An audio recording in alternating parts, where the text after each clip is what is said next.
Hi, I'm Laura Stover, Director of HR Advisory Services.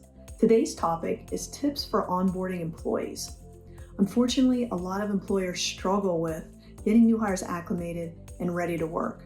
The onboarding and orientation process usually looks like doing some paperwork and then sending the employee off to do on-the-job training, which is why new hire turnover is pretty common.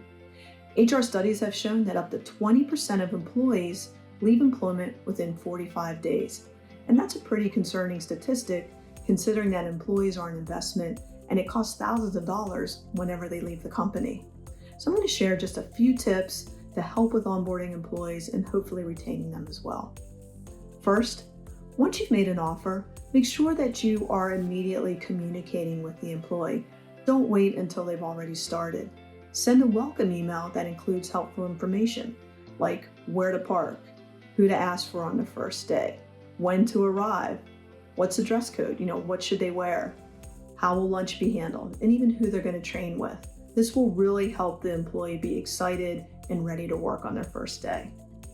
And of course, this may sound obvious, but you want to make sure that you are ready for the new hire. And that means making sure they have all the tools and resources that they need to do the job. And this may simply be a computer and some pen and paper, or it could also include things like uniforms, tools, and safety equipment. And if you want to go above and beyond, you could even include things like maybe a welcome card signed by the team and some company swag. Do whatever you can to make sure that employee truly feels welcome. Another tip is to actually hold a somewhat formal orientation.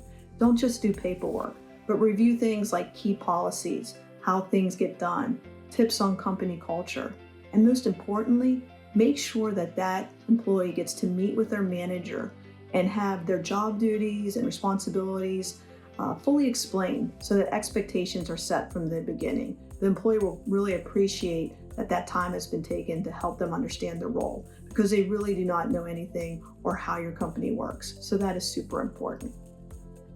Another tip is to assign a buddy. And this is really simply a go-to person for the new hire. They have so many questions and a lot of times they feel like they are bothering someone.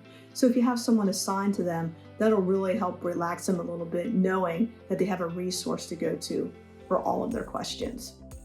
And a final tip, after about 30 to 90 days, somewhere within that time frame, go ahead and schedule a new hire follow-up interview with the new employee. This is going to help you catch any concerns or problems that may be going on. You want to ask things like, how is the job going? What could we be doing better? Do you have any frustrations? And by doing this, you'll be able to continually improve your new hire process.